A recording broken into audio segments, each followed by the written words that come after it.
अस्सलाम वालेकुम। प्रोग्राम जुर्म अंजाम के साथ मैं हूं मुजाहिद शेख। आज के प्रोग्राम में हम आपको दिखाएंगे कि शहर लाहौर में एक बहुत बड़ा स्कैंडल वीज़ा स्कैम सामने आया। FIA ने मुलजिम को गिरफ्तार किया और गिरफ्तार करने पे ये मालूम हुआ कि करोड़ों रुपए लोगों से हड़प करने वाला मुलजिम बैरून मुल्क भिजवाने का झांसा देता है। मुलजिम किन किन ममालिक में भिजवाने का लाखों रुपया लोगों से वसूल करता था।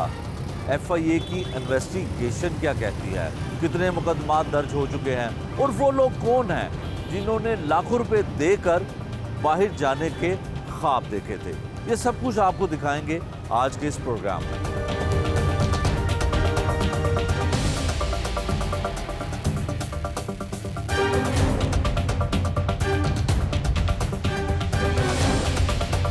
मेरे तकरीबन इसने 1 मिलियन के करीब जो है पैसे खाए हैं और इसी की वजह से मुझे हार्ट अटैक भी हुआ है, बाईपास हुआ है। फैमिली के साथ कौन से मुल्क शिफ्ट होना चाह रहे थे? ऑस्ट्रेलिया के लिए। ऑस्ट्रेलिया के लिए। जी, कितना अरसा हो गया आपको पैसे दिए हुए और कब से ये प्रोसेस चल रहा था? तकरीबन 4 साल हो गए। अभी कोई हमें बाहर नहीं भेजा, कोई प्रोग्रेस नहीं है। जब मैंने निकाली वेबसाइट देखी, उसको कंपैरिजन किया, तो तब इससे जब पूछना शुरू किया इनसे, तो इन्होंने आगे से धमकियां लगानी शुरू कर दी। इनके जो लॉयर भी हैं वो बहुत बदतमीजी के साथ पेश आते हैं। उनकी भी वीडियोस मेरे पास रिकॉर्ड है। वो तो एक तो कहते थे ना डंकी लगा के, वो तो मामला ही हो रहा है। लेकिन ये मामला जो है ये तो बड़ा सीवियर मामला है। 2 साल हो गया अरसा ये कि 2 साल में ये 10 लाख, हमें पता है मैं 4-5 साल की बचत जो है वो बंदा खा गया। जिस दिन मुझे पता लगा कि मेरा 10 लाख जा चुका है, 1 महीने तक मुझे रात नींद नहीं पड़ती थी। मुझे रात को ऐसे उठ के परेशानी में मैं बैठा रहता था।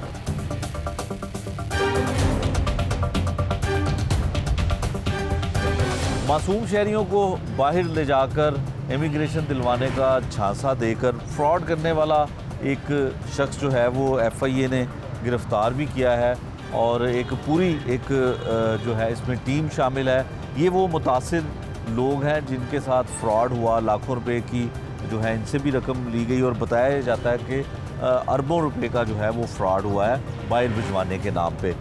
जी आप बताइए, आपका क्या नाम है और किस तरह से आप इस चुंगल में फंस गए और मुलजिम जो है वो FIA ने गिरफ्तार किया, कुछ तफसील बताइए। जी, मेरा नाम अहमद है और 2019 में मैंने सिटीज़न सोल्यूशन कंपनी के नाम पे जुल्करनैन जो जिसका CEO है वो इसका ऑन करता है, तो वहाँ पे इनसे बात हुई। 2009 में इनका ऑफिस था, 19 में सदीक ट्रेड सेंटर में, फिर बाद में जो है ना कैनाल अजीज़ एवेन्यू में इनका ऑफिस आ गया था। तो इन्होंने बहुत सारे अपने ऑफिस बनाए सिटीज़न सोल्यूशन के नाम से और ये प्योरली जो है ना फ्रॉड कर रहे हैं। और मेरे साथ ऐसा हुआ कि इन्होंने मेरे साथ जो है ना वो फ़ेक ID मेरी बनाई, मुझे फ़ेक ID शो कराते थे और उसमें मुझे बताते थे कि जी अब आपका प्रोसेस जो है वो कंटिन्यू है और अब आपके तकरीबन 6 महीने रहते हैं, अब आपके 3 महीने रहते हैं। तो जब इनसे मैं कहता कि मुझे स्टेटस जो है चेक कराएं, तो अपने लैपटॉप पे ये चेक कराते थे और उसमें जो है ना फ़ेक इन्होंने प्रोग्राम बनवाए हुए थे, सॉफ्टवेयर हाउस बनवाए हुए थे, लोगों से बैकएंड पे काम करवाते थे और बैकएंड पे जो है वो हमें सॉफ्टवेयर दिखा के फ़ेक IDs और फ़ेक सारे रिज़ल्ट और स्टेटस दिखा के हमें जो है वो मुतमईन कर देते थे। लेकिन जब मैंने खुद इमिग्रेशन ऑस्ट्रेलिया वालों को कॉल करके चेक किया तो उन्होंने कहा कि जी आपके कोई भी केस लॉन्च नहीं हुआ। अच्छा। तो फिर मुझे शक पड़ा कि ये जो है वो बंदा फ्रॉड है और हमारे साथ जो है ये मेरे तकरीबन इसने 1 मिलियन के करीब जो है मेरे पैसे खाए हैं और इसी की वजह से मुझे हार्ट अटैक भी हुआ है, बाईपास हुआ है और पता नहीं हज़ारों लोगों की FIR। अच्छा, आप फैमिली के साथ कौन से मुल्क शिफ्ट होना चाह रहे थे? ऑस्ट्रेलिया के लिए। जी, ऑस्ट्रेलिया के लिए किया था। जाना चाह रही थी? पूरी फैमिली के साथ अप्लाई किया था। लेकिन कितना अरसा हो गया आपको पैसे दिए हुए और कब से ये प्रोसेस चल रहा था? तकरीबन 4 साल हो गए और अच्छा। 4 साल में अभी कोई हमें बाहर नहीं भेजा, कोई प्रोग्रेस नहीं है। और अच्छा, देखें ये बहुत पुराना फ्रॉड है, बहुत पुराना तरीक़ाकार है कि कोई भी शख्स मासूम शहरी अपनी जमा पूंजी लेकर तो जाता है कि जी मुझे बाहर भिजवा दें, तो वो वहाँ से आगे जो है वो फ्रॉड निकलता है। फिर वो पैसे के मामला के लिए कानूनी चाराजोई करता है, उसमें FIA जो है इसको डील करती है। तो आपको अंदाज़ा नहीं था कि आप इतने ज़्यादा पैसे दे रहे हैं और इतने ज़्यादा लोग वहाँ पे जो है जिनके साथ फ्रॉड हो रहा था, आपने कोई इसके बारे में तहकीक नहीं की, इतने मासूम बन गए आप? सर दरअसल इसका जो मॉडल है वो बड़ा ही कॉम्प्लिकेटेड और मासूम अंदाज में था। हमें जो ये स्क्रीनशॉट और स्टेटस दिखाता था ना, हाँ। वो बिल्कुल ऐसे पूरे की पूरी कॉपी होती थी। ऑस्ट्रेलिया की जो वेबसाइट है उसकी पूरी कॉपी होती थी और हमें ऐसे दिखाता था कि बिल्कुल हमारा प्रोसेस ठीक हो रहा है। लेकिन जब वो मैंने ऑस्ट्रेलिया इमिग्रेशन वालों को कॉल करके चेक किया तो वहाँ से पता लगा कि आपका तो केस ही नहीं डला हुआ। ठीक है। और फिर इनसे हम कहते थे कि आप हमारे सिस्टम पे लॉगिन करके दिखाएं बजाय कि आप अपने सिस्टम पे करते हैं। तो उन्होंने कहा नहीं, हम आपको जो है ना वो हमारी प्राइवेसी है, तो हमारी प्राइवेसी मुतासर होती है, इसलिए हम आपको अपने सिस्टम पे ही दिखाएंगे। ठीक है। अब लीगल पोजीशन क्या है? आपने FIA में दर्ज करवाई है और कितने लोग हैं जिनके साथ फ्रॉड हुआ? कोई मुतात अंदाजे के मुताबिक रकम कितनी होगी? सर तकरीबन 1000 के करीब एप्लीकेशन जा चुकी है FIA के पास? FIA के FIA पास लाहौर। और 100 के करीब FIR हो चुकी हैं इसके खिलाफ। मतलब कानून को बहुत वो लाइट ले रहा है और कानून से भी हमें रिक्वेस्ट है कि वो हमारी मदद करें, FIA हमारी मदद करें, हाई कोर्ट हमारी मदद करें, जजेस जो हैं हमारे रेस्पेक्टेड जजेस हमारी मदद करें। हमारी ये आप लोगों से जो है वो आपसे दरख्वास्त है हुकूमत से, और आपके थ्रू जो है हम रिक्वेस्ट करते हैं कि हमारी मदद की जाए प्लीज़। अच्छा जी, आप लीजिए माइक। आप बताइए कि आपका कौन से शहर से ताल्लुक़ है और आपका नाम क्या है? आपके साथ क्या? लाहौर के करीब ही मेरा ताल्लुक ही है। तो मैं बेसिकली फैमिली इमिग्रेशन के लिए ही अप्लाई किया था। हाँ। फैमिली इमिग्रेशन के लिए। कौन से मुल्क के लिए? कनाडा के लिए। अच्छा। तो इस 2021 में एप्लीकेशन प्रोसेस के लिए इनके पास हाजिर हुए थे। तो मिसिस ने कहीं इंटरनेट से देखा, सोशल मीडिया से, तो थोड़े से कमेंट्स देखे तो इनके पास चले गए। तो मरलावार इन्होंने पूरा बड़े जिस तरह लीगल प्रोसेस चलता है उसी प्रोसेस को उन्होंने इलीगल तरीके से, इलीगल वे से इन्होंने मतलब हमें प्रोसेस को दिखाते गए। ठीक है। तो प्रोसेस हमारे से मरलावार इन्होंने रकम वसूल करते गए, हमारे से एम्बेसी की फ़ीस तक वसूल करके इन्होंने खुद से जाली तरीके से हमें वो उसकी जो आपने कितनी रकम दी है? मेरी तकरीबन 10 लाख से ऊपर है। 10 लाख से? मिलियन ठीक है, रुपए है। वो आपने दी है। जो अच्छा, बैंक और आपकी FIR दर्ज है FIA में या आपने कंप्लेन अभी? कंप्लेन फाइल हुई है, FIR चंद दिनों तक वो भी फाइल हो जाएगी। इसका बेसिकली जब मैंने सर्च किया है, वो ये सर्च किया है कि मैं मतलब आम आवाम को भी बताना चाहता हूँ। बेसिकली मैं खुद इलेक्ट्रॉनिक्स इंजीनियर हूँ, तो मैं थोड़ा सा कंप्यूटर के बारे में, इस चीज़ के बारे में जानता हूँ।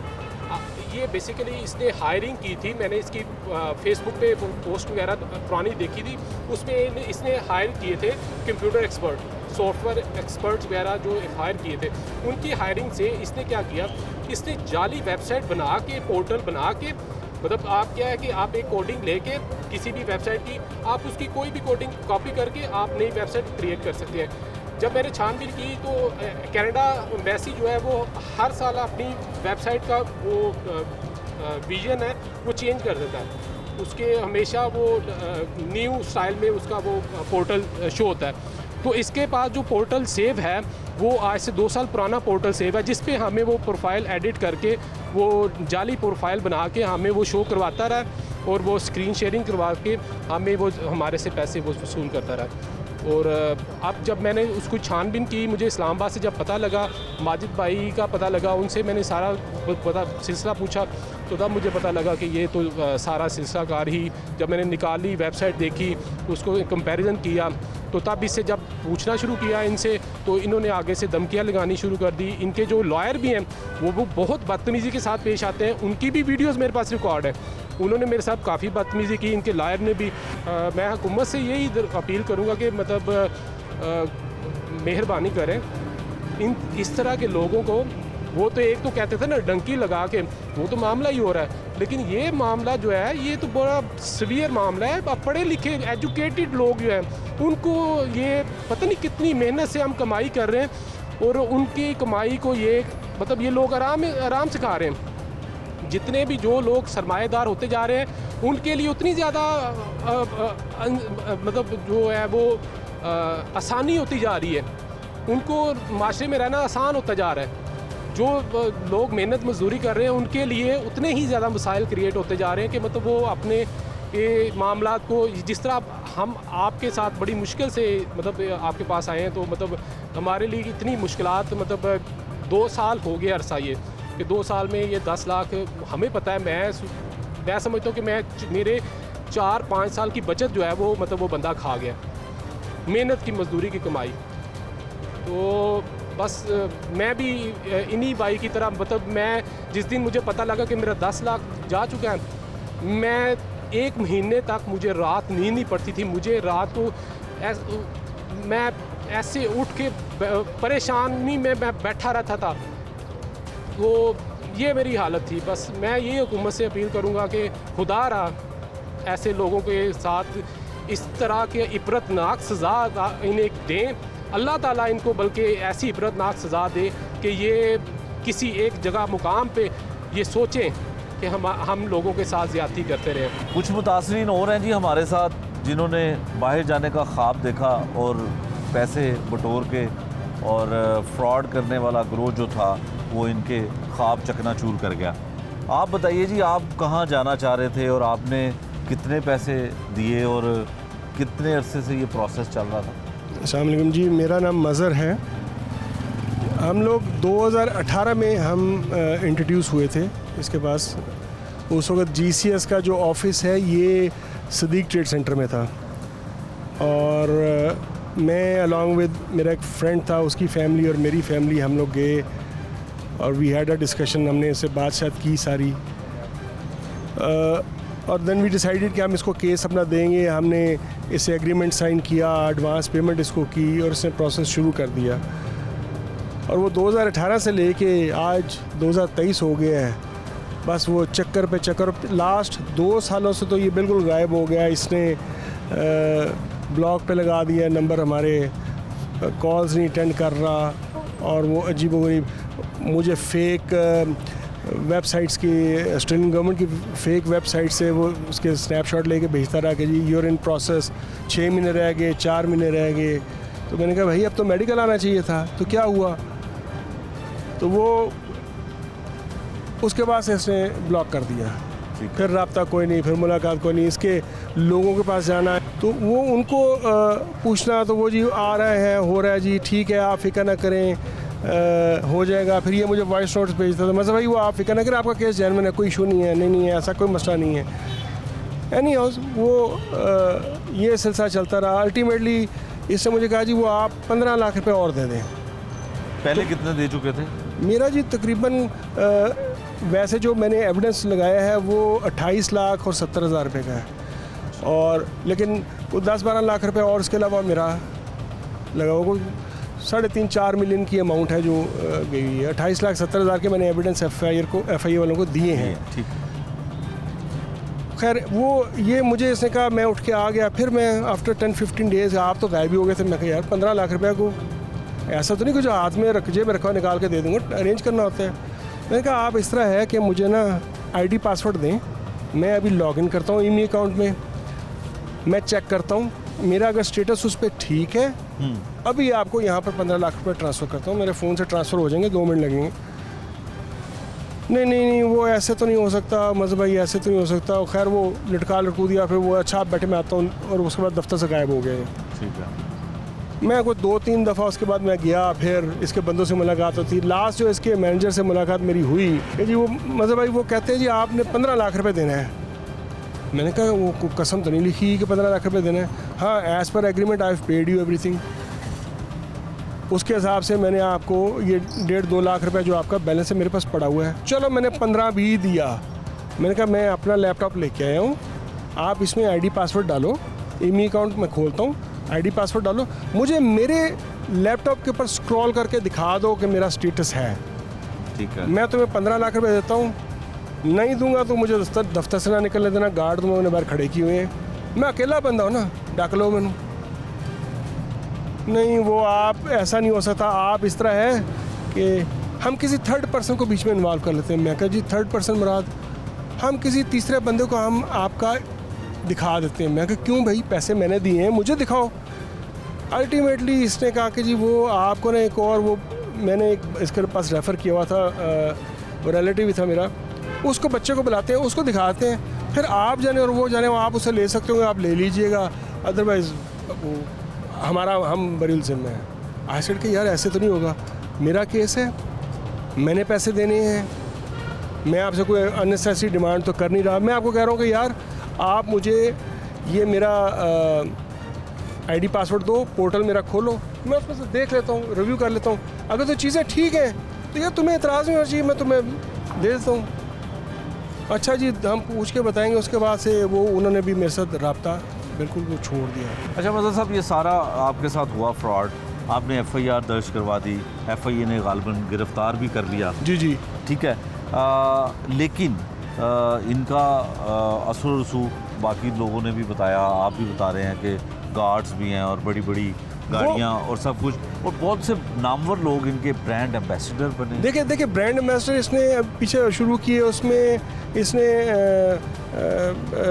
कुबरा खान थी, उसके अलावा एक क्रिकेटर भी था, शुएब मलिक था, अली जफ़र था इसका ब्रांड एम्बेसडर। ऑब्वियसली वो जो इस किस्म के, वो अहमद भट्ट, जो इस किस्म के जो लोग जब वो आते हैं तो लोगों को वो हो जाता है कि ये अच्छा, वो नए क्लाइंट्स फंसाने के लिए था कि वो मैसेज दे रहे थे, it's a genuine firm, it's a authentic firm, please come. आप क्या समझते हैं कि उन लोगों को पता होगा कि ये फ्रॉड कर रहे हैं जो एम्बेसडर्स बने? सर देखिए, they are concern about their money, let's be realistic, it's not about favouring somebody, उनका अपना इंटरेस्ट है, they have to look at their own interest. वो अपने जो उनके ख्यालात हैं वो उनका वो देखेंगे ना, उनको पैसे मिल रहे हैं, पैसे मिल रहे हैं, उनकी तरफ से भाड़ में जाए।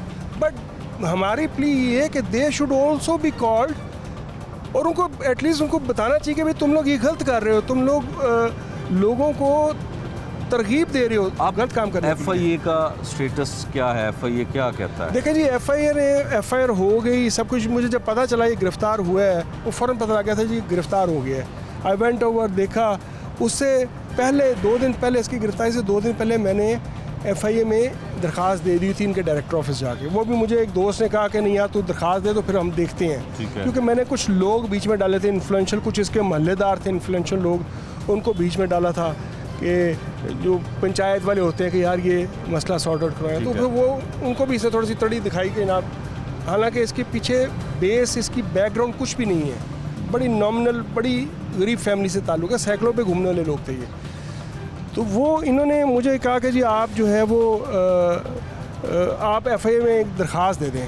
वो मैंने दरख्वास्त दे दी थी, वो 2 दिन बाद ये पकड़ा गया। देन आई वेंट ओवर, पेश हुआ, जाके मैंने फिर एविडेंस दी है, सारे एविडेंस, बैंक की ट्रांजैक्शन, शुक्र है मैंने सारी पेमेंट बैंक से की। हाँ, स्वाय एक अमाउंट के जो 8 लाख रुपए की थी, वो मेरे घर से आके लेके गया था, तो मेरे पास उसकी शहादत थी, एविडेंस था, किसी के सामने मैंने पैसे दिए थे। वो फिर मैंने एविडेंस को बुलाया, उसको बंदे को उसने आके अपना एविडेंस रिकॉर्ड करवाया, ठीक है, वो सारा कुछ उन्होंने वेरीफाई करने के बाद फिर अल्लाह का शुक्र है कि मेरी एविडेंस पूरे हैं। अच्छा जी, आप लीजिए माइक, और आप कहाँ जाने का ख्वाब देख रहे थे और क्या हुआ? मेरा नाम जबार अली है, तो मैंने कनाडा का इनसे के साथ किया था, तो हमने फेसबुक के ज़रिए इनका देखा था कि सारा स्टेटस वगैरह में लिखा हुआ है जी 6 मंथ के अंदर आपका टोटल प्रोसेस हो जाएगा, सारा कुछ हो जाएगा। तो मैंने मिसिस से बात की, मैं कि इस तरह रहा, चलो आप, मैंने इसको मिसिस को ना मेरे एप्लीकेंट बनवाया, तो हम ऑफिस चले गए, तो उन्होंने सारा कुछ बताया कि आपका प्रोग्राम ऐसे होगा, पायल्स ऐसे करें, 6 बैंड लें, आपका हम ऐसे प्रोसेस करेंगे। तो हम वो बातों में आ गए, तो उन्होंने कहा जी हम आपसे 3 लाख कंसल्टेंसी लेंगे। ये मेरे को 2020 की दिसंबर 2020 में मेरा रब्ता हुआ था। तो मैंने मिसिस के साथ गए, उनके सारा हमारी डील हो गई 3 लाख कंसल्टेंसी की। हमने वो मिसिस के साथ गया, वहाँ पे वो उसको जाकर 1 लाख रुपये दिया, तो उन्होंने ऊपर गई, ऊपर जाकर स्लिप जो भी उन्होंने स्लिप ला के दे दी हमें। तो फिर बाद में कहते आपके डॉक्यूमेंट की वेरिफिकेशन करवानी है, तो उसके लिए कुछ पैसे चाहिए, तो वो HEC से करवानी थी। मैं कहा चलिए, उससे भी कुछ पैसे लिए मुझे, वो भी ले लिए। फिर कुछ देर बाद उन्होंने मतलब कुछ महीना 2 महीने गुजरे, उसके बाद जी आपकी वेस्ट करवानी है, वेस्ट के लिए पैसे चाहिए। फिर हमने वेस्ट के पैसे दिए, उसके लिए मैंने कहा जो हमने उसको पैसे देते रहे ना, वो स्टेप बाय स्टेप जैसे जैसे मांगते रहे कि जी आपका वेस्ट करवानी है, वेस्ट भी आ गई है। अब हमने जो है आपका इन्विटेशन अप्लाई करना है फेडरल के लिए, क्योंकि आपका जो प्रोग्राम बन रहा है जो PNP में बन रहा है, हम उसको आपको PNP में करवाएंगे। तो उन्होंने जी आपका कुछ 2 महीने गुजरे 3 महीने बाद उन्होंने कहा जी आपका जो है ना फेडरल से आपका इनविटेशन आ गया, अब आपने इसकी जो है ना वो उन्होंने स्लिप सेंड की कि आपको ये डॉक्यूमेंट चाहिए FRC MRC, और हमने वो उसको बैंक स्टेटमेंट वगैरह जो भी उन्होंने कहा था हमने वो प्रॉपर उसको डॉक्यूमेंट दिए। उन्होंने कहा जी BC में अप्लाई करने के लिए आपको जो है ना उसकी फ़ीस होती है नॉमिनेशन की, वो आपने देनी है। हमने उसकी भी फ़ीस दी, मतलब कि वो स्टेप बाय स्टेप हमसे ना पैसे मांगते रहे, और लास्ट जो है ना वो हमें वो फेडरल का ITA कहा था, फेडरल का उसकी जो फ़ीस है ना वो बन गई आपकी 6 लाख रुपया। वो मैंने डायरेक्ट जो है ना जुल्कुर नैन को दी थी। मैंने कहा मुझे भी पता चला, मैं कहा यार मुझे ना लग रहा है कि ये फेक काम हो रहा है, तो मैंने टोटल कितने पैसे आप दे चुके? मेरा कुछ 10,15,300 रुपया तकरीबन बन रहा है।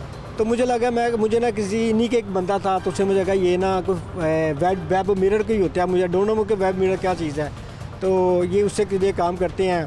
फिर मैंने अपने एक साले को लेके गया कि यार ये देखे जाके, मैं कहा मुझे वो चीज़ दिखाओ, मेरा अगर नॉमिनेशन है मुझे दिखाओ। कहते हैं आ जाओ।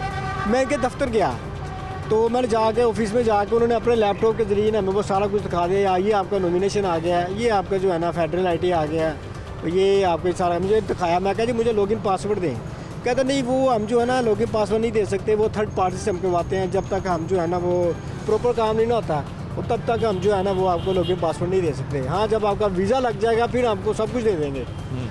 तो इसी सिलसिले में वो फेडरल है वो दे दिया। अब मैं इसी वेट में था कि मेरा वो मेडिकल की मेल आनी, तो उन्होंने कहा 6 महीने बाद, 4 से 6 महीने लगते हैं आपकी मेडिकल की मेल आएगी। बस वो मेडिकल की मेल का वेट कर रहे हैं, अभी तक वेट ही कर रहे हैं। तो उसी सिलसिले में बस वो पता चला कि वो ये FIA में जो है ना वो गिरफ़्तार हो गया। तो फिर वो मैंने FIA में एप्लीकेशन दी, तो उन्होंने मुझे स्टेटमेंट वगैरह लिखवाई है। अभी तक वो स्टेटमेंट है, अभी FIR पता नहीं हुई है नहीं, वो मैं दोबारा जाऊंगा मुझे पता चलेगा वो क्या सीन है। लेकिन ये पता चला उन ऑफिस से भी पता चला कि ये टोटली फेक है, किसी किस्म का केस ही अप्लाई नहीं करते। उस बंदे के ऊपर कॉल है कि हमने केस अप्लाई नहीं करते कनाडा का।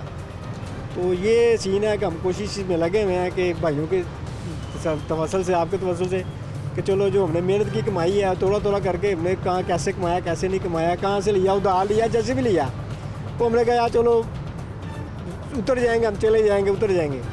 तो वो भी गए, वो भी हमें बर्डन है। हम कोशिश यही है कि FIA हमारे साथ ताउन करे, हमारे जो पैसे रिफंड करवाएं इनसे सारे जो है, तो मेहनत की कमाई है वो हम उसको ले।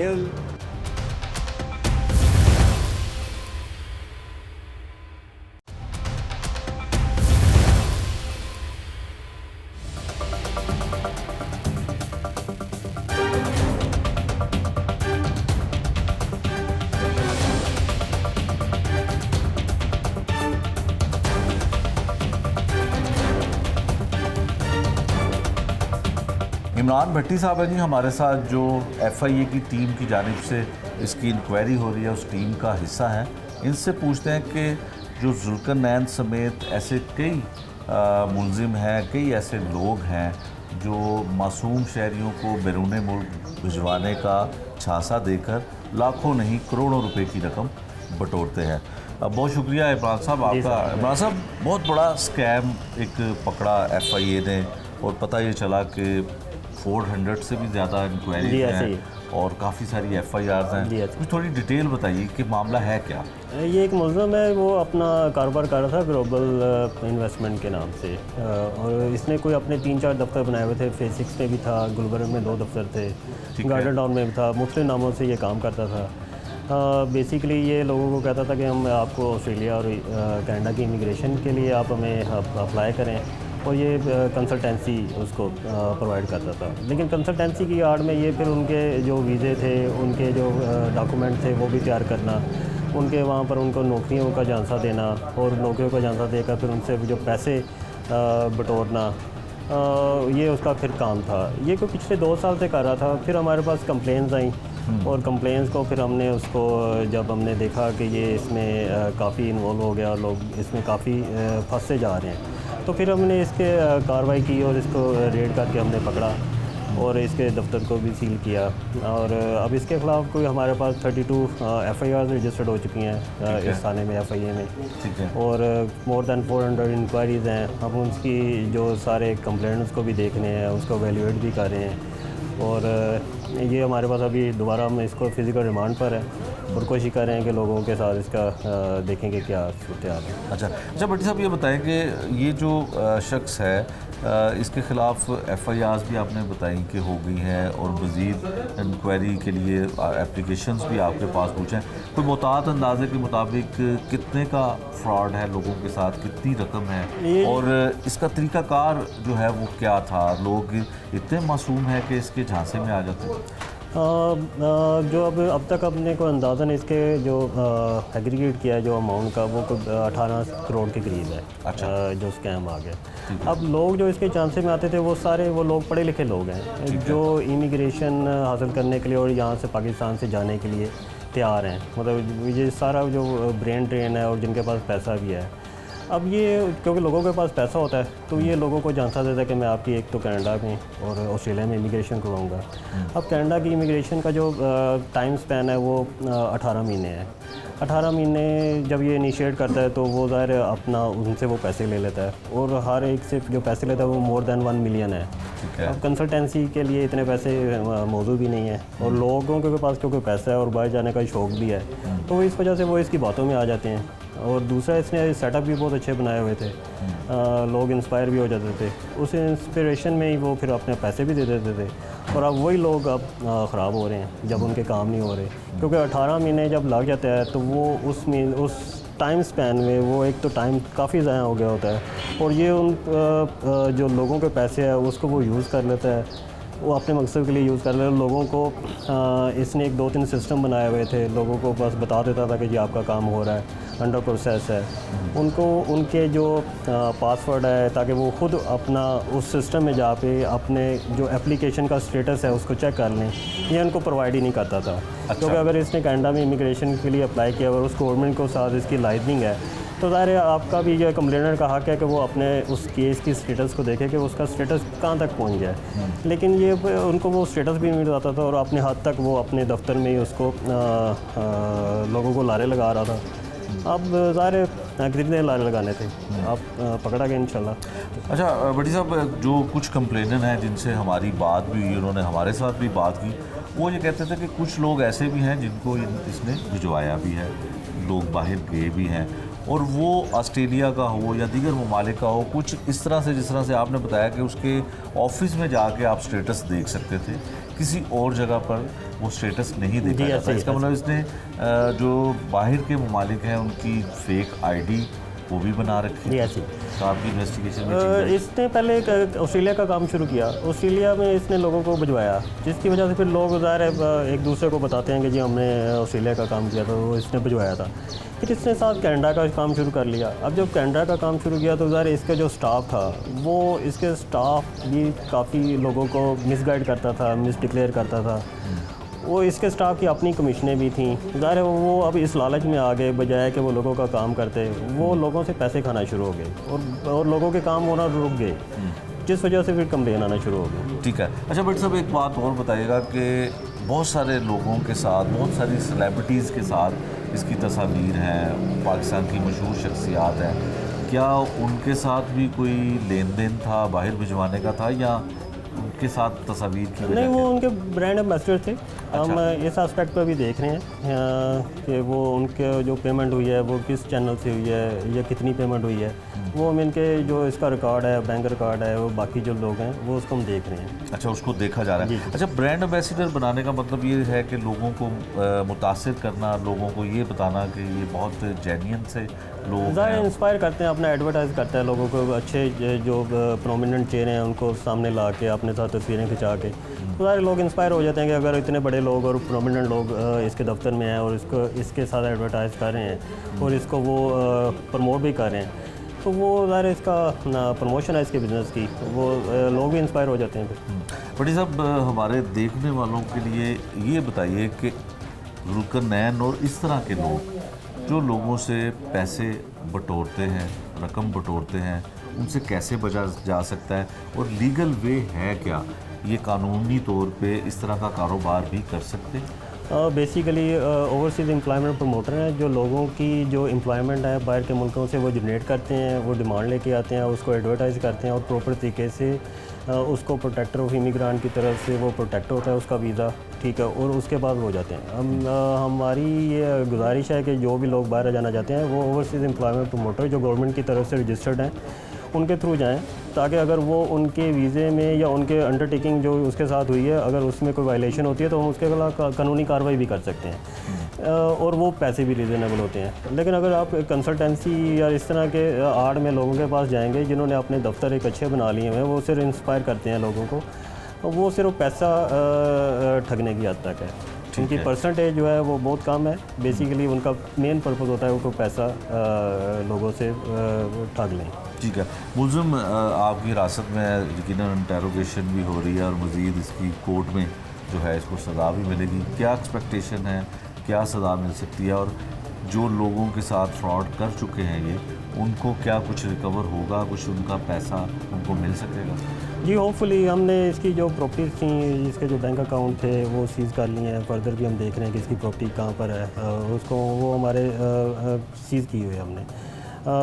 हमारा लाइजनिंग कंप्लेनेंट के साथ भी है, हम उनकी देख रहे हैं। हमने इसके जो FIR दे दिए हैं वो कोर्ट में भी सारा मैटर चल रहा है, तो वो इलीगली इंशाल्लाह हम सारा प्रॉपर्ली देख रहे हैं ताकि लोगों को कंपनसेशन भी हो जाए।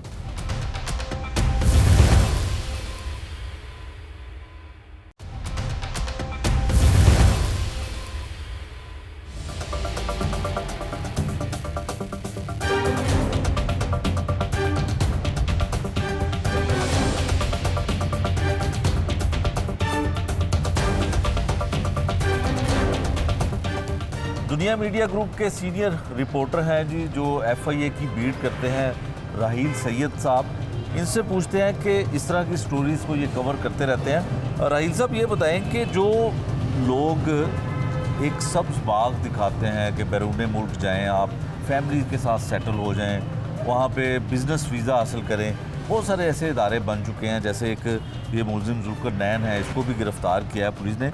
तो क्या FIA ने गिरफ़्तार किया, क्या होता है कि इसका कानून किस हद तक इजाज़त देता है, और इस तरह का कारोबार जो है वो कौन लोग करते हैं? देखें मुजाहिद शेख साहब, पहली बात तो ये कि ऐसा कोई कानून मौजूद नहीं है ख़ास तौर पर इमिग्रेशन के हवाले से कि आप मुल्क में बैठ के इस तरह इमिग्रेशन का जो है वो काम करें।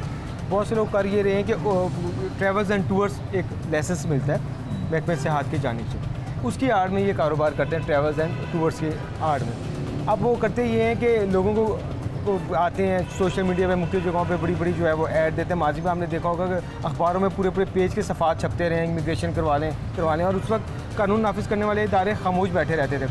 आज इस केस से पहले एक माजी में भी एक केस बड़ा मशहूर हुआ था, मलिक आसिम का केस, शायद आपको याद हो। उस वक्त भी 122 FIR हाई कोर्ट के कहने पर जो है वो दर्ज की गई थी, लेकिन उसके बाद वो बैरून मुल्क चला गया मुलज़िम और केस जो है वो कागज़ों में दब गया। तो ये लोग आपको जगह जगह बैठे हुए नजर आएंगे, लेकिन कानूनी तौर पर इनके पास कोई इख्तियार नहीं है इमिग्रेशन का या कंसल्टेंसी करने का।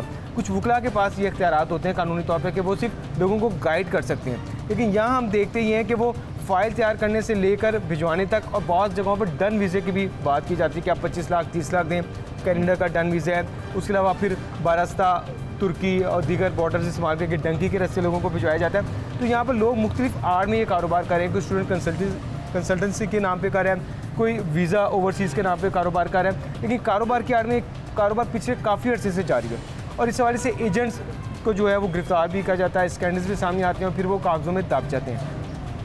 अब सबसे बड़ी बात इसे देखने की मज़ेदार ये है शेख साहब को, जो लोग इस कारोबार में मुलविस हैं उनमें से बहुत से लोगों को आज तक सज़ा होती हुई नज़र नहीं आई, कोई बड़ी सज़ा नहीं है, क्योंकि कानूनी सुकम बहुत ज़्यादा है। दूसरा फिर होता ये है कि हमारे यहाँ एक बहुत सिस्टम ऐसा ही है कि आपने पैसे दिए, आपके साथ फ्रॉड हुआ, पैसे वापस आ गए, केस ख़त्म हो गया, या ऐसी डील करवा दी जाती है FIA मिलकर कि यार आपके जो नुकसान हुए हैं वापस दे दें और आप केस ख़त्म करने। बाकी केसों में भी होते हैं। तो ये वजह है कि इसमें कानूनी सुकम होने की वजह से, ज़्यादा सख्त शराइत ना होने की वजह से, और फिर बाद में जो मुलजमान उनकी जानिब से पैसे वापस कर दिए जाते हैं, मुकमुका जो भी कर लिया जाता है, उसकी वजह से ये लोग अभी भी कारोबार कर रहे हैं। आपने देखा कि किश्ती वाला वकूआ हुआ, उसके बाद बड़ी टीमें भी मौजूद हुई, रेड भी पड़े, मरकज़ी मुलज़िम भी पकड़ा गया, पता चला जी 25-30 लाख रुपए ले रहा था वो इटली भिजवाने। तो ये कारोबार अभी तक ख़त्म नहीं हुआ लाहौर में, खुसूसन गुजरात, गुजरांवाला और लाहौर। और आपको पता है पाकिस्तान के जिस तरह के हालात हैं, तो लोग सुनहरे ख्वाब में आ जाते हैं, लोगों को झांसा दिया जाता है इमिग्रेशन करवाने में। जिस तरह ये मुलजिम है, इसने बड़े एक्टर्स के साथ अपनी तस्वीर उतार रही, लोगों को गुमराह किया, अपनी तरफ माइल किया, और 2-2.5 साल हो गए थे लोगों को बाहर नहीं भिजवाया था। क्योंकि लोगों को समझ जाना चाहिए कि एम्बेसी के अपने रूल हैं। आपके मेरे कहने पे किसी भी यूरोप की या किसी भी दूसरे कंट्री ने वीज़ा नहीं देना, वीज़ा मिलना डॉक्यूमेंटेशंस पे, और ये डॉक्यूमेंट आम बंदा खुद भी कर सकता है। आप किसी भी कंट्री की वेबसाइट पे चले जाएं, वो आपको सारा प्रोसीजर बता देते हैं कि ये डॉक्यूमेंट चाहिए विजिट वीज़े के लिए, इमिग्रेशन के लिए, और अच्छा, के इसमें लिए। ये होता है कि जिस तरह से आपने कहा कि वीज़ा डॉक्यूमेंट्स पे मिलता है, कोई भी एम्बेसी, किसी भी मुल्क की एम्बेसी है, उसने देखना है डॉक्यूमेंट्स को और उसकी बुनियाद पर उसने वीज़ा देना है। तो इस हद तक तो कोई इदारे ऐसा काम कर रहे होंगे जो बहुत साफ़ सुथरा सा काम करते होंगे, किसी को धोखा ना देते होंगे, जिनके पास FIA की जानिब से भी कहा गया है कि उनको लाइसेंस भी जारी किया जाता है। तो क्या कुछ ऐसे इदारे भी हैं जो ठीक काम करते हैं, या सब के सब इसी तरह से ही हैं? मुझे सब बात ये है कि ये काम कानूनी तौर पे हमारे अभी लीगलाइज है ही नहीं। हाँ, जैसे मैंने आपको कहा, कुछ वकीलों के पास ये इख्तियारात होते हैं, क्योंकि वकील कानूनी तौर पे कंसल्टेंसी कर सकते हैं, लेकिन उनके पास भी इख्तियार नहीं है कि लोगों से डन बेसिस पे वीज़ा पे जो है वीज़े पे दें, या उनके पास ये इख्तियार नहीं है कि वो ये कहेंगे जी हम आपकी डॉक्यूमेंटेशन तैयार कर देते हैं, इतने पैसे दें, हम आपको बाहर भिजवा देते हैं। उसमें सिर्फ ये होता है कि आमतौर पर अगर मैंने बाहर जाना है, मुझे कुछ चीज़ें रिक्वायरमेंट्स होती हैं, तो मैं जाता हूँ किसी सीनियर वकील के पास, मैं पूछ लेता हूँ सब बैंक स्टेटमेंट चाहिए, ये चीज़ें चाहिए, तो इसमें कौन सी ऐसी चीज़ें हैं। कुछ ऐसे लोग भी हैं जो काम तो उनके पास भी कोई ऐसा लाइसेंस नहीं, ओवरसीज़ का लाइसेंस है या ट्रैवल एंड टूर्स का लाइसेंस है, लेकिन वो साफ़ सुथरा काम करने, सिर्फ गाइडलाइन की हद तक लोगों के साथ डील करते हैं कि यार हम आपके डॉक्यूमेंट्स तैयार करेंगे, फेयर जेन्युइन डॉक्यूमेंट, आपकी हमारी इतनी फ़ीस होगी, 25,000 30,000 होगी, हम आपको फ़ाइल तैयार कर देंगे, आप सबमिट करें, आपका वीज़ा लग गया, ठीक है, नहीं लगा तो अल्लाह किस्मत आपकी। वो काम करने वाली भी, लेकिन मैंने आपको बताया ना कि जिस तरह जालसाज बहुत ज़्यादा हैं, वो इस कानून का गलत इस्तेमाल करते हैं और फिर बड़े बड़े इश्तिहारात देते हैं और लोगों को गुमराह करते हैं, लोगों को मुख्तलिफ बड़ी जो पर्सनैलिटीज़ हैं उनके साथ तस्वीर उतारते हैं और फिर ये झांसा देते हैं कि हम आपको बाहर भिजवा देंगे। और जिस अभी भी ये केस है, 2.5-3 साल से लोगों ने पैसे दिए हुए थे और नहीं उनको वीज़ा मिल रहा था। तो कानूनी तौर पर क्योंकि तरीक़ेकार ही गलत है, तो वीज़ा कैसे मिलेगा? अब मेरे पास एक डॉक्यूमेंट्स ही नहीं है, मेरे कितने जाली डॉक्यूमेंट्स तैयार करके मुझे बाहर भिजवा दिया जाएगा।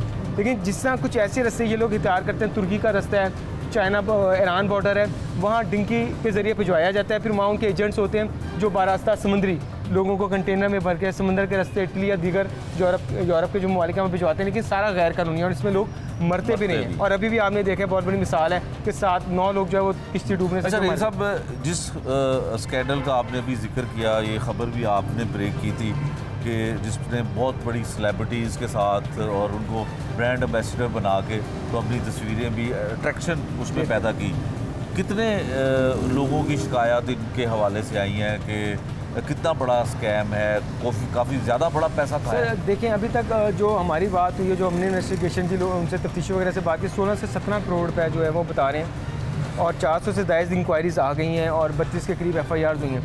और जैसे मैंने आपको कहा कि मलिक आसिम 122 FIR दर्ज हुई हाई कोर्ट के हुक्म से, तो ये बड़ा स्कैंडल है। और उस वक्त भी वो 8-10 करोड़ रुपये का स्कैंडल था, जो मैं आपसे 7-8 साल 10 साल पहले की बात कर रहा हूँ। तो ये स्कैंडल्स आते रहते हैं। लोग जो हैं क्योंकि बाहर जाना चाहते हैं, उनके पास स्किल्स होती नहीं है, वो ये कहते हैं कि पैसा दें और हम किसी तरीके से जो है बाहर चले जाएं, जिसके लिए वो हर कानूनी और गैर कानूनी तरीक़ेकार इस्तेमाल करते हैं। उसी वजह से ये लोग जो हैं वो इनका कारोबार चल रहा है, क्योंकि जिससे मशहूर कहावत है कि जब तक ठग बेवकूफ़ जिंदा ठग जो है वो उनका कारोबार चलता रहेगा। तो वो ये ठग जो है ये अपना कारोबार चला रहे हैं और बड़े लोग क्योंकि वो चाहते हैं कि मुल्क से निकलें, हालात ऐसे हैं, बाहर जाके कमाई करें, तो उनको जो रास्ता नज़र आता है। और फिर अगर ये भी होता है, बात करते हैं एक बंदा चला गया किसी वजह से, दाल लग गया या डिंकी के ज़रिए चला गया, तो वो उसके पीछे पूरा ख़ानदान तैयार हो जाता है कि हम भी इसी तरीके से जो है वो बाहर चलें। तो ये रेस देख के जो है ना लोग गुमराह होते हैं, लोग लालच में आ जाते हैं और इस तरह बेशुमार स्कैंडल्स जो हैं वो FIA के सामने आते हैं। बेशुमार ऐसे एजेंट्स हैं जो लोगों को पैसा लेके चले गए। ये तो आप बैरून मुल्क की बात करें, लोग उम्र और हज के स्कैंडल्स में पैसे लेके चले जाते हैं। तो ये लोगों को भी समझना चाहिए कि बाहर जाने का कोई शॉर्टकट नहीं है, कानूनी तरीका इख्तियार करें। सिर्फ उन लोगों के पास है जिनके पास कानूनी तौर पर थोड़ा बहुत इख्तियार है, बुकला है, या आप उनसे गाइडलाइन ले लें। जो लोग ये कहते हैं हम डन बेसिस पे भिजवा देंगे आपको, उसमें से 90% मैंने फ्रॉड ही देखे मुझे सब। मैंने कोई ऐसे लोग नहीं देखे कि वो चले गए हैं। उनमें से एक आधा चला जाता है, बाकी 90 जो हैं वो अपनी रकम गवा के जो है ना उनके पीछे पीछे फिर रहे होते हैं कि हमें इंसाफ दिलवाया जाए, हमारे पैसे डूब गए हैं, हमें बाहर भिजवाने का झांसा दिया गया था। तो ये स्कैंडल्स जो है वो पाकिस्तान में बढ़ते ही जा रहे हैं। अच्छा नाज़िर साहब, एक और बात बताइएगा कि जिस तरह आपने कहा कि इसमें कानून साजी की ज़रूरत है, तरमीम की ज़रूरत है कि उस तरह से सज़ा नहीं मिल पाती है। ये जो पानी के रास्ते और मुख्तलिफ कंटेनर्स के ज़रिए लोगों को बाहर भेजा जाता है, उसी तरह से जो 2 नंबर तरीके से डॉक्यूमेंट्स जाली बनवा के लोगों को बाहर भिजवाया जाता है, करोड़ों रुपया, लाखों रुपया बटोरा जाता है। FIA उस पर पूरा एक्शन करती है, अपने इख्तियार का इस्तेमाल करती है। FIA एक्शन करती है। देखें, जो लोग बाहर चले जाते हैं उनकी तो कोई शिकायत नहीं आती, वो तो चुप करके बैठ जाते हैं। शिकायत वही करता है जो पकड़ा जाता है या वहाँ से डिपोर्ट होकर आ जाता है। यूनान जाते हैं लोग, तुर्की जाते हैं, डिपोर्ट होकर आते हैं तो पता लगता है कि एजेंट ये कारोबार करें। लेकिन आप ये देखेंगे शहर लाहौर में आपको जगह जगह कंसल्टेंसी के बोर्ड नज़र आएंगे। आप अखबारात उठा लें, दीगर चीज़ें उठा लें, आपको इश्तारात छोटे छोटे नज़र आएंगे, सोशल मीडिया पे नज़र आएंगे। तो FIA को चाहिए कि कम से कम इन लोगों को पकड़े, उनसे जाके पूछे कि भाई आप किस कानून के तहत कारोबार कर रहे हैं, और अगर आपके पास कोई कानून है, जिससे मैंने आपको बताया ट्रैवल एंड टूर्स के जो लाइसेंस है, उसमें आप किस हद तक जो है वो उसकी इन्वॉल्वमेंट है और उससे आगे आप कौन से स्टेप इस्तेमाल करके जो है ना लोगों को गुमराह कर रहे हैं। तो ये FIA की बनती है, उनका पूरा एक विंग है एंटी ह्यूमन ट्रैफिकिंग सर्कल। उनको चाहिए कि इन लोगों को जाकर चेक करें, कानून साजी की तरफ तवज्जो दी है। माजी में भी हमने देखा कि कोशिश की गई, लेकिन अभी वो बिल जो है वो प्रोसेस में ही है। अगर ये कानून बन जाता है, लाइसेंस लोगों को दिए जाएँ, सिर्फ वही लोग इसके ऊपर काम करें जो कानूनी तौर पर इसको जानते हैं, इमिग्रेशन के लॉज को जानते हैं, उनको पता होगा इमिग्रेशन के कवानीन क्या है, वो काम करें और कानूनी तौर पे काम करेंगे। किसी को भी एतराज़ नहीं होगा, लोगों को भी पता होगा कि यार ये लाइसेंस होल्डर हैं, इदारों को भी पता होगा कि यार ये लोग काम कर रहे हैं, और जिन्होंने लाइसेंस लिए होते हैं उन्होंने बहुत ज़्यादा भारी फीस जमा करवाई होती है, उनको भी पता होता है हमने गलत काम नहीं कर रहा। लेकिन यहाँ पे कानून कोई नहीं है। स्टूडेंट वीज़े के तौर पे भी लोग हर जगह पे बैठे हुए आपको काम करते हुए नजर आएंगे, सोशल मीडिया पे काम हो रहा है। तो FIA की ये बनती है, उनका फ़र्ज़ है कि कम से कम इन इदारों को चेक करें, जो छोटे छोटे दफातर पर आके बैठे हुए इनको चेक करें, इनकी अथॉरिटी चेक करेंगे, उनके पास वो अथॉरिटी है या नहीं जिसकी बुनियाद पर भी ये कारोबार कर रहे हैं। किसी भी शख्स से करोड़ों रुपए हासिल करके उसे बैरूने मुल्क भिजवाना कितना बड़ा जुर्म है, और किसी को बैरूने मुल्क भिजवाने का झांसा देकर उससे करोड़ों रुपए, लाखों रुपए वसूल कर लेना कितना बड़ा कानूनन जुर्म है। ये सब कुछ जानते हैं किसी माहिर कानून से। जी, ये सूरत हाल ये है कि ये जो आपका पर्टिकुलर केस है जिसमें इमिग्रेशन ऑर्डिनेंस की सेक्शन 17, 18 और 22 का जो इजाद किया गया है, और उसके मुताबिक ये सूरत हाल है कि कानून में इमिग्रेशन ऑर्डिनेंस 1979 के मुताबिक कोई भी शख्स अगर कोई इलीगल इमिग्रेशन के लिए किसी को सहूलत फराहम करता है, डॉक्यूमेंटेशन करता है या कोई ऐसी मदद फराहम करता है तो और उसके साथ पैसे वसूल करता है, तो उसके बारे में ये जो कानूनी दफात हैं ये एक्टिव होती हैं और मुलजिम को जो तफ्तीश किया जाता है और उसके बाद उसका जो ट्रायल है वो ट्रायल कोर्ट में चलता है। लेकिन बदकिस्मती ये है कि हमारे यहाँ अभी तक ये नहीं क्लैरिफाई किया जा सका किसी भी कानून के अंदर कि लीगल इमिग्रेशन और इलीगल इमिग्रेशन में क्या फ़र्क है। इसकी रेगुलेटेड बॉडी कोई नहीं बनाई गई।